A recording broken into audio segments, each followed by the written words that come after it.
Maurice of Orange was stadtholder of all the provinces of the Dutch Republic except for Friesland from 1585 at earliest until his death in 1625, before he became Prince of Orange upon the death of his eldest half-brother Philip William in 1618. He was known as Maurice of Nassau. Maurice spent his youth in Dillenburg in Nassau, and studied in Heidelberg and Leiden. He succeeded his father William the Silent as Stadtholder of Holland and Zeeland in 1585, and became Stadtholder of Utrecht, Gelders and Overijssel in 1590, and of Groningen in 1620. As Captain General and Admiral of the Union, Maurice organized the Dutch rebellion against Spain into a coherent, successful revolt and won fame as a military strategist. Under his leadership and in cooperation with the Landsadvocate of Holland Johan van Oldenbarneveld,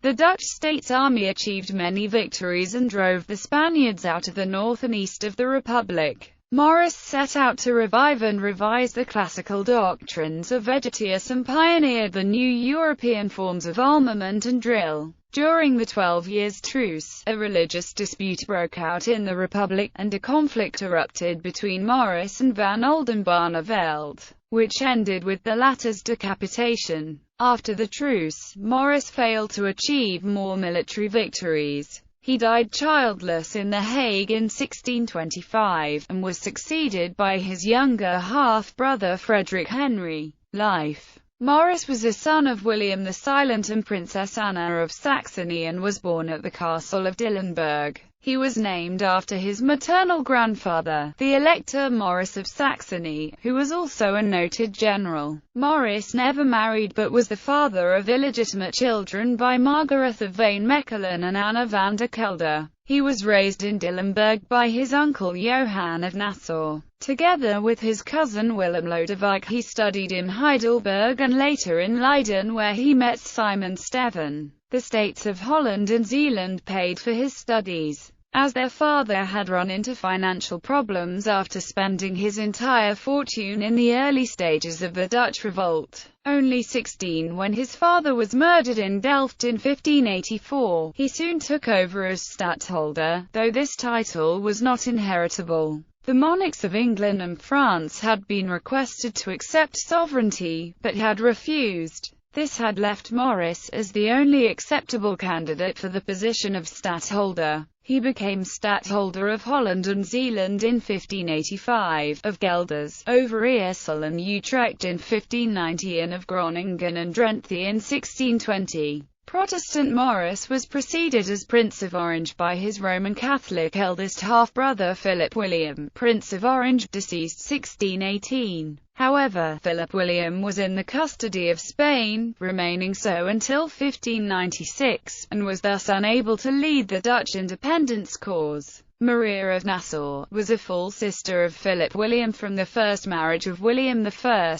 Prince of Orange, to wealthy and powerful aristocrat Anna van Egmond, and a contender to Maurice over the estate of their father. He was appointed Captain General of the Army in 1587, bypassing the Earl of Leicester, who returned to England on hearing this news. Military career. Maurice organized the rebellion against Spain into a coherent, successful revolt. He reorganized the Dutch States Army together with Willem Lodewijk, studied military history, strategy and tactics, mathematics and astronomy, and proved himself to be among the best strategists of his age. The 80 Years' War was a challenge to his style, so he could prove himself a good leader by taking several Spanish outposts, paying special attention to the siege theories of Simon Steven. He took valuable key fortresses and towns during a period known as the 10 Glory Years. Breda in 1590, Zutphen in 1591, Steenwijck in 1592, and Geertruidenberg in 1593. In 1597 he went on a further offensive and took Rijnberg, Moors, Groenlo, Bredevoort, Enschede, Uitmarsum, Oldenzaal and closed off the year with the capture of Lingen. They also established Maurice as the foremost general of his time. Many of the great generals of the succeeding generation including his brother Frederick Henry, and many of the commanders of the English Civil War learned their trade under his command. For a series of maps showing Maurice's campaigns to extend and consolidate the borders of the Republic, see Gallery of Maps of the 80 Years' War.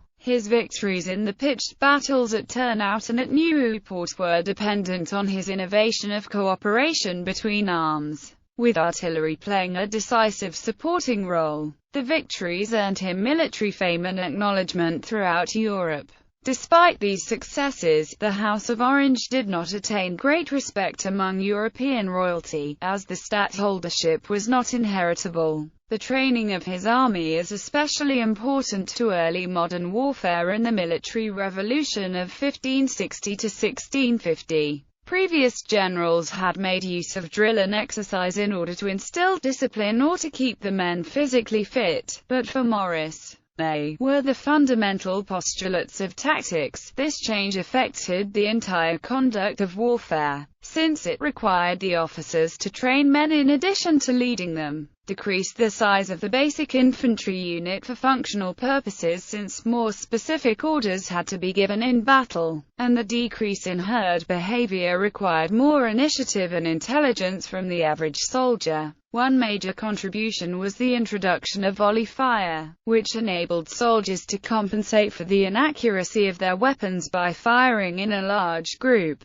It was first used in European combat at the Battle of Nieuwpoort in 1600. As part of his efforts to find allies against Spain, Maurice received Moroccan envoys such as Al-Hajjari. They discussed the possibility of an alliance between Holland, the Ottoman Empire, Morocco and the Moriscos, against the common enemy Spain. Al-Hajjari's account mentions in detail the discussion for a combined offensive against Spain. Maurice was known in his time and by historians as the first general of his age. His reputation rests not as much on his ability to win and exploit field battles as it does on this expertise as a siege commander, military organizer and innovator. Of his two great adversaries, Alexander Farnese, Duke of Parma, and Ambrogio Spinola, he cautiously never allowed himself to be brought to battle with Parma, and did not follow up chances to offer Spinola battle with forces in his favor on the YSSEL in 1606. He was, however, dealt a defeat by the Spanish general at the Battle of Mulheim in October 1605, based on his preference for sieges and small-scale actions.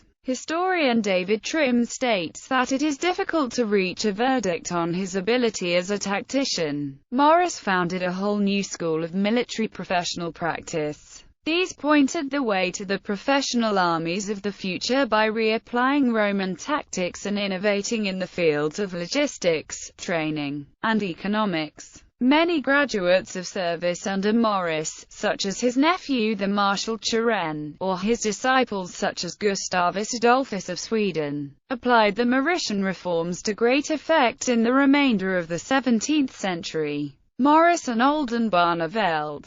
Maurice started out as the protégé of landsadvocaat Johan van Oldenbarneveld, but gradually tensions rose between these two men. Against Maurice's advice, and despite his protests, van Oldenbarnevelt decided to sign the 12 years truce with Spain, which lasted from 1609 to 1621. The required funds to maintain the army and navy, and the general course of the war were other topics of constant struggle. With the religious troubles between Gomarists and Arminians, the struggle between van Oldenbarnevelt and Maurice reached a climax. Van Oldenbarnevelt was arrested, tried and decapitated despite numerous requests for mercy. From 1618 till his death, Maurice now enjoyed uncontested power over the Republic. He expanded the stadtholder's palace at the Binnenhof in The Hague. The Maurice Tower is nowadays part of the building complex of the Senate of the Netherlands.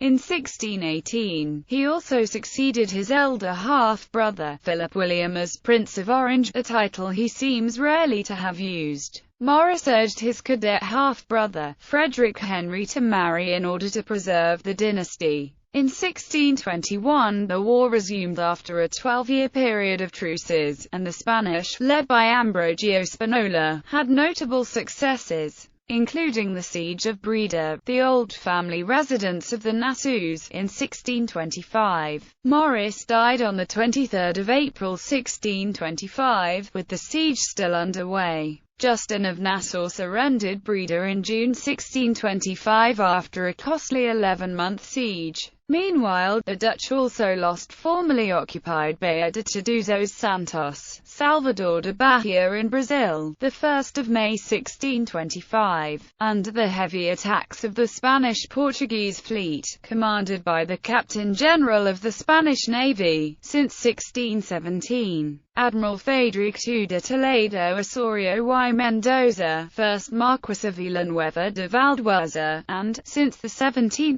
January 1624, Knight of the Order of Santiago. List of military battles. Maurice participated in these battles as principal commander of Dutch forces. Axel. 1st Bergen op Zoom, 1588. Medemblik, 1588. Geertruidenberg, 1589. 3rd Breda, 1590. 2nd Steenbergen, 1590. 3rd Zutphen, 1591. 2nd Deventer, 1591. Hague, 1595. 2nd Groenlo, 1595. 1st Hulst, 1596. Turnhout, 1597. 2nd Venlo, 1597. 2nd Rheinberg, 1597. 1st Moors, 1597.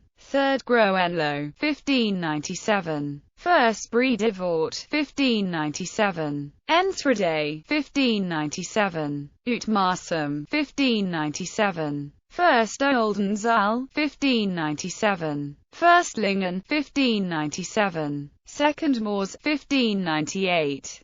3rd Rheinberg, 1598. Doetinchem, Ries, 1599. Nieuwpoort, 1600. Ostend, 1601. Siege of S-Hartogenbosch. Siege of Sluis. 2nd Oldenzaal, 1605. 2nd Lingen, 1605. Mulheim, 1605. Wachtendonk. Krakow Castle. 2nd Bredevoort, 1606. 4th Rheinberg, 1606. 4th Groenlo, 1606.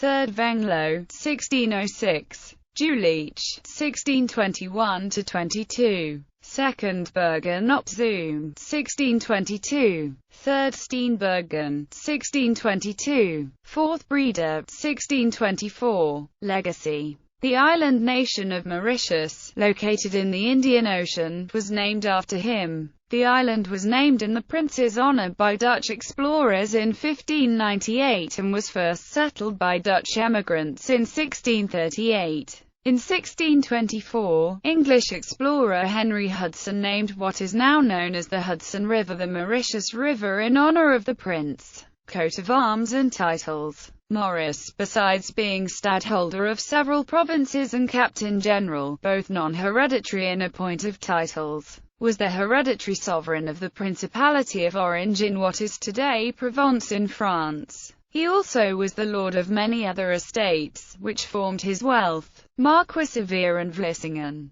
Count of Nassau-Dillenburg, Buren, Leerdam, Katzeneln, Bogen, and Viaden, Viscount of Antwerp and Besançon, Baron of Agarus, Breda, Cranendonk, lands of Cuijk, Daesburg, Eindhoven, City of Grave, Lek, Eiselstein, Dias, Grimbergen, Herstal, Warnton, Beilstein, Bentheimlingen, Moers, Arlay, and Nozeroy, Lord of Dasburg, Geertruidenberg, Huger and Lagezawaluwa, Klundit, Montfort, Nuldwijik, Nieuwart, Polen, Steenbergen, Sint Maartensdijk, Willemstad, Butgenbach, Sankt Vith, and Besançon. During his lifetime he kept using the arms as during his father's lifetime shown here, and never changed to the simpler arms used by his father and half-brothers. Ancestry.